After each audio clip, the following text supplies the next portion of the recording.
For KSAU 90.1, I'm DJ Safiro. Radio. It's the second oldest form of entertainment in the world. Whenever it first started, it was how people got their news, or learned about the world around them, and was entertained. It held strong even through the rise of television, and it existed into the early 21st century. However, now with streaming services on the rise, the future of radio is looking kind of bleak.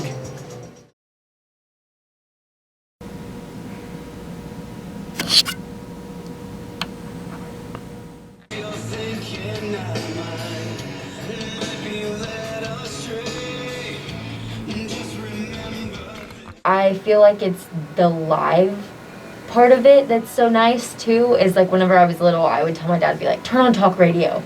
And he was always like, why do you want talk radio on? Like, we could play like Disney Channel. We had Pandora when I was little, so like we could kind of pick whatever as far as like type of music, whereas like that wasn't available when he was younger.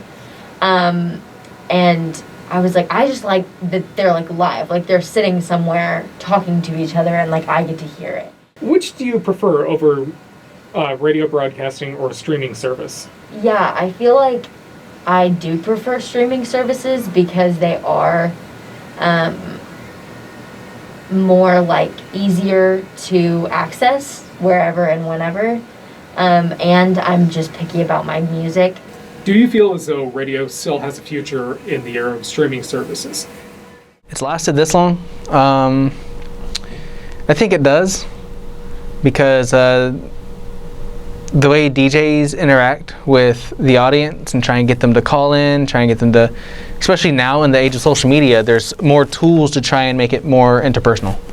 So it'll be rough, and there might be some adjusting that needs to be made, but I believe radio could still survive. Is one of the big differences that you've experienced with broadcasting on the radio versus, say, broadcasting on Twitch? Fans can see you, interact with you in chat in real time, most of the time real time. I think I prefer Twitch. It's kind of like sitting there with one of your friends and playing a video game, and they're watching you play the video game, but they don't mind because they're your friend, and that's what they're there for, to watch you play, talk to you while you play it. It's a little more like a bonding experience than just listening to someone play music.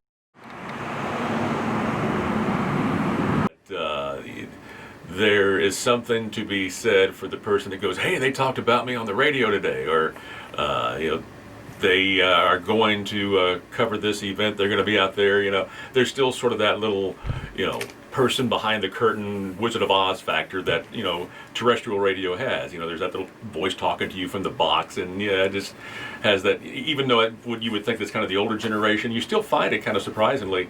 And, the kids that are driving or riding with their moms and dads on to school, and they hear their birthday being announced on the radio, and that's still kind of a cool thing about terrestrial radio. Immediacy of localism, I think. You're able to, as far as terrestrial radio, especially in the smaller and medium markets, you're able to meet the needs of the community. Sometimes you're not able necessarily to do that on some of the things that you have as far as websites and some of the other streaming alternatives. But a lot of radio stations, a lot of the big corporation radio stations have kind of opted out of the local markets and kind of going satellite programming, syndicated programming.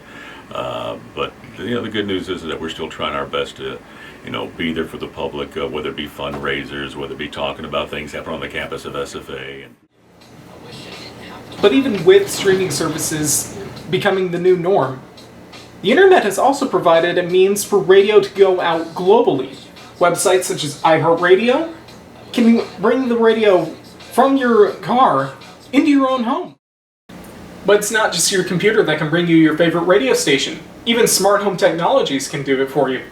Alexa, play 94.5 The Buzz on iHeartRadio. Getting the 94.5 The Buzz station from iHeartRadio.